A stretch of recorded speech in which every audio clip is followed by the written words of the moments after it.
They thought he was just another black dad by the pool. They cuffed him in front of his daughter. Didn't ask. Didn't listen. But he was listening. Watching. And now he's writing it down. Daddy, come in already. Ava's voice rose above the splashing water.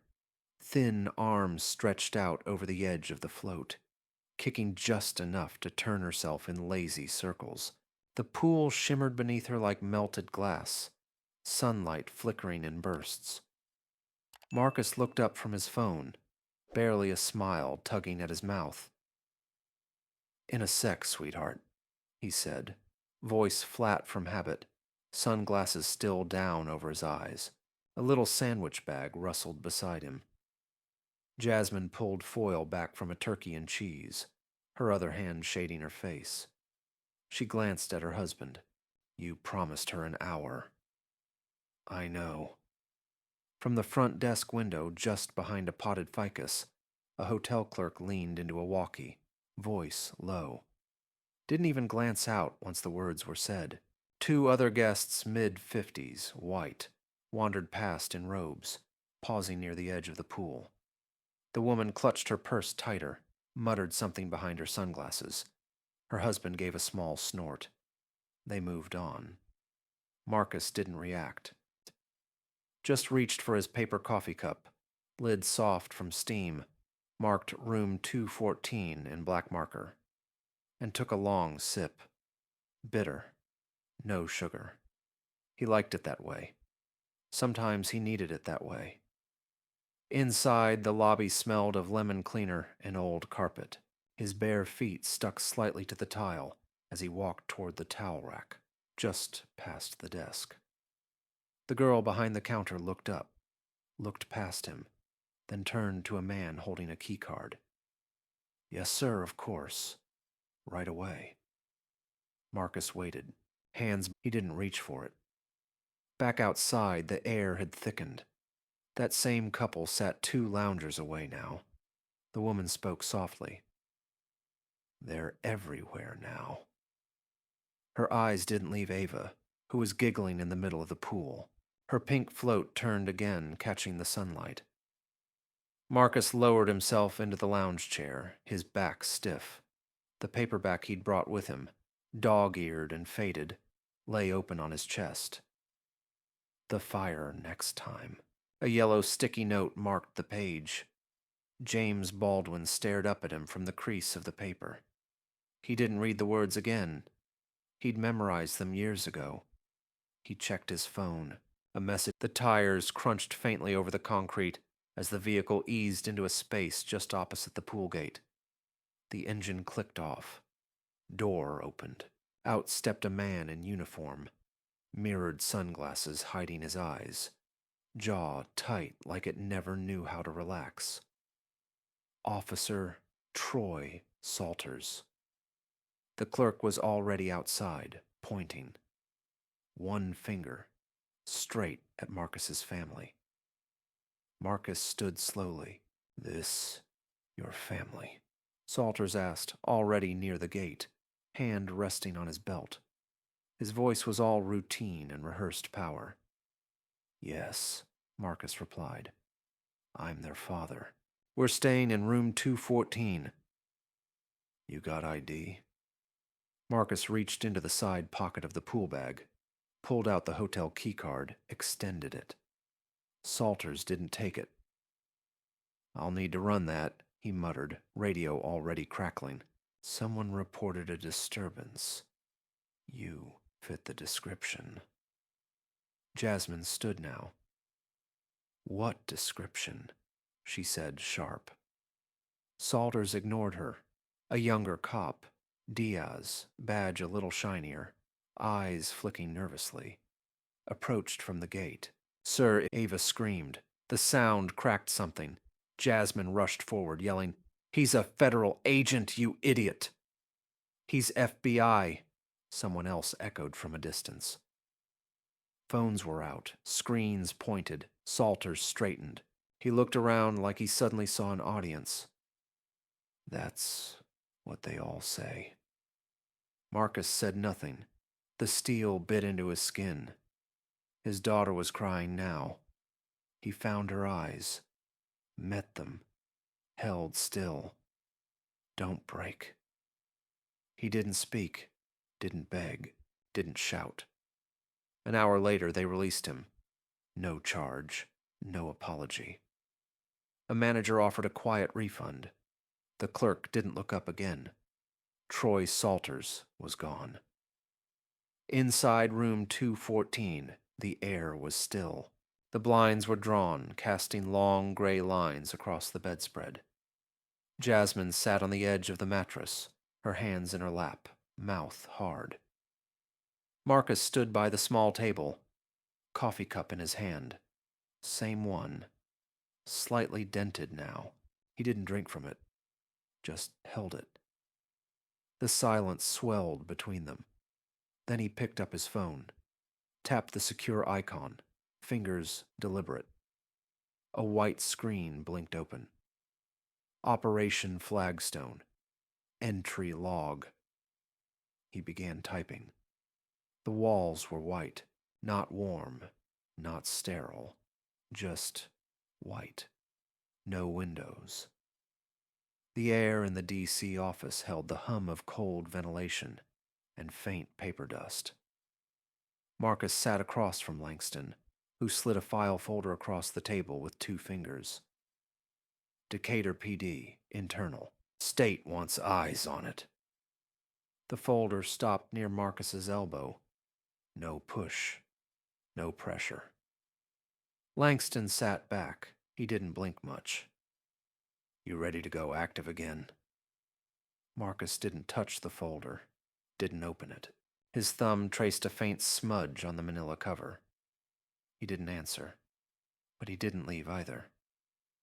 That night in the apartment he used during operations, clean but sparse, couch too new to be lived in, he sat with the video on loop, the one someone posted online.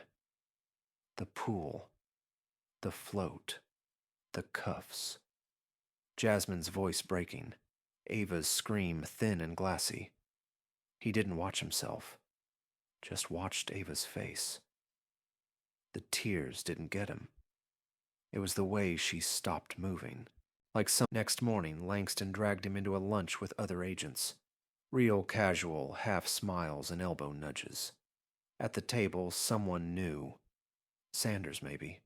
Chuckled with a mouth full of fries. Bet those cops thought you were the janitor. The laugh caught. A few others joined in. Not loud, just enough to echo. Marcus let the smile form, slow and tight, not real, not angry, just there. Langston shifted beside him, suddenly real interested in his soda. No one looked directly at Marcus. He counted heartbeats. 8-0. Later, a slammed door. South Side, Chicago, 1993. His brother, 17, lanky, holding a school book bag. Face first on a patrol car hood. Their mom screaming. The cop shouting back, bored and louder. Marcus was 14. He didn't move, didn't breathe. That silence lived in his chest like a second lung. Always had. Now it filled his throat again. He drove with the windows down, didn't put music on. Too many words already in his head. In the office, a new intern appeared. Carly, white, 22, fresh out of college. Wide eyes behind glasses she didn't need.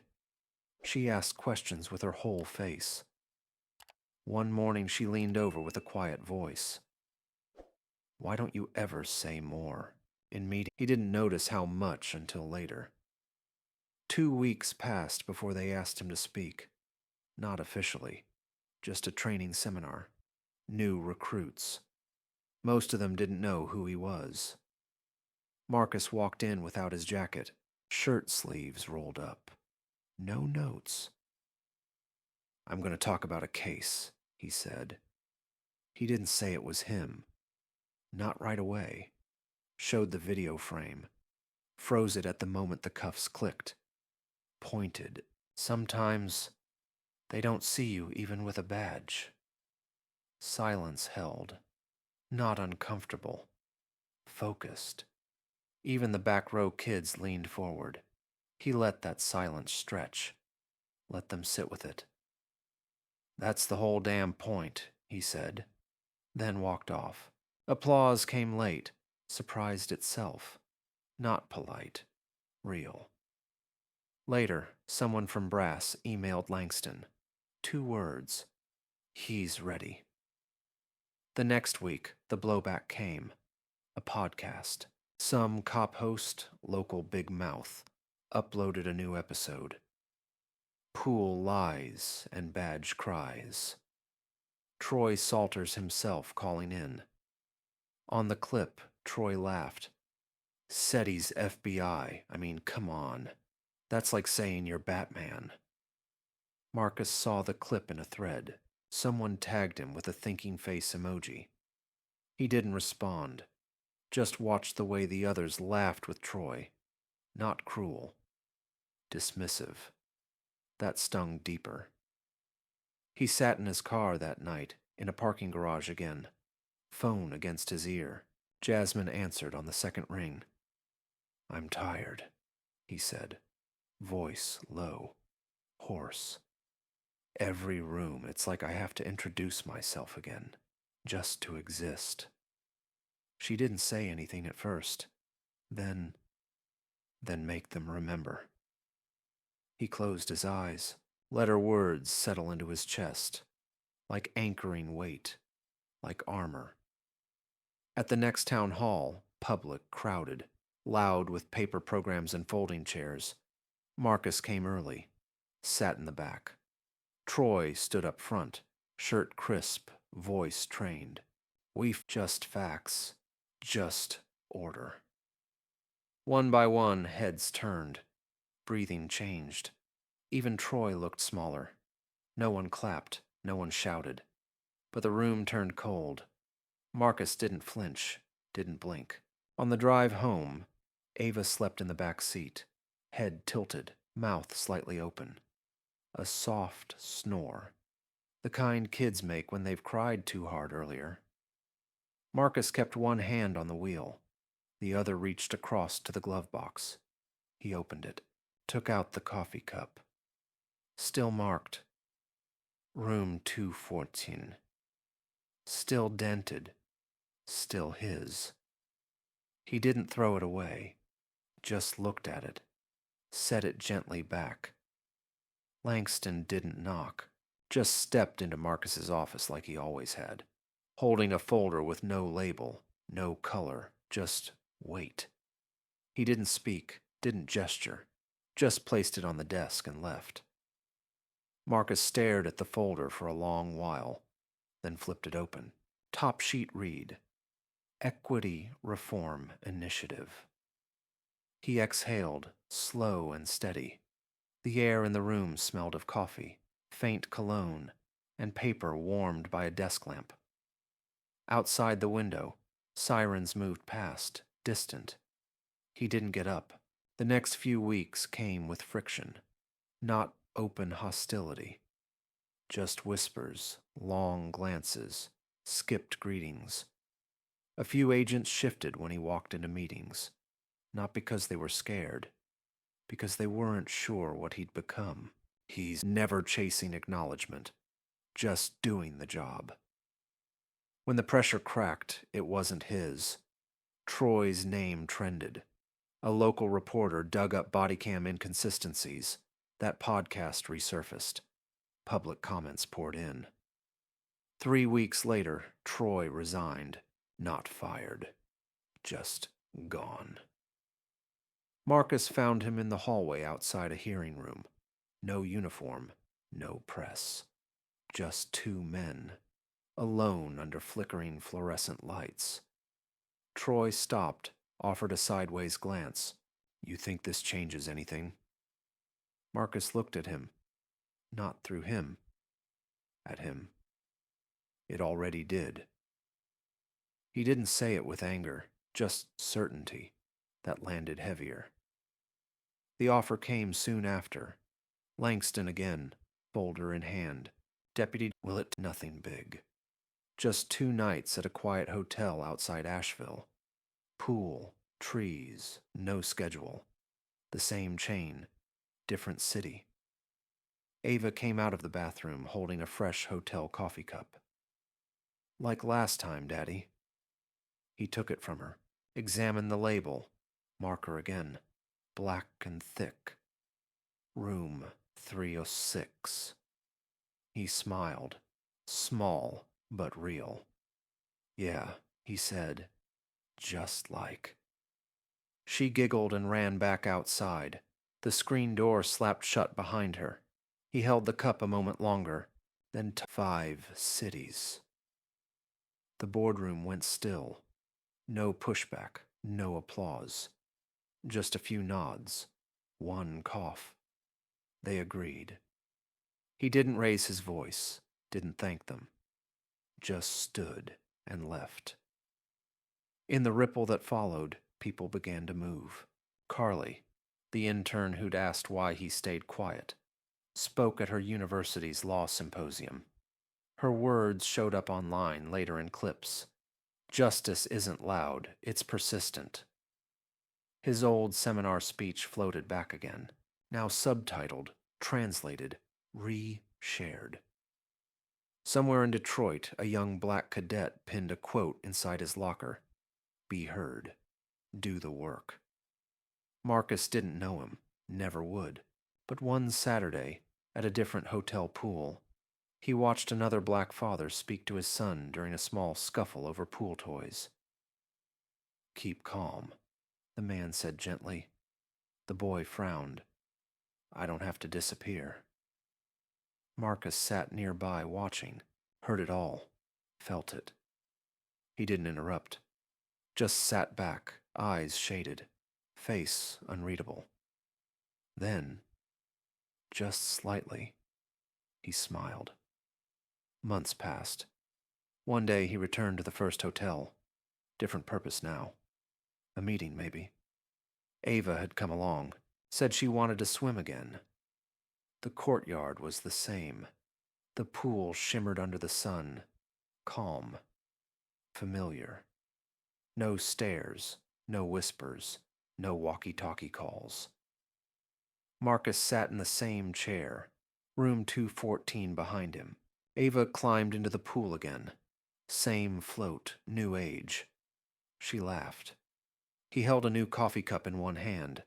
Then he stood up, walked to the nearest trash bin, dropped it in without a word. He didn't need it anymore. As they headed back to the room, Ava ran ahead, then stopped, turned around. Daddy? Yeah? Are you still invisible? Marcus looked at her, then past her, then back again. His voice came quiet, steady, without hesitation. No, baby. They see me now. And the door closed gently behind them.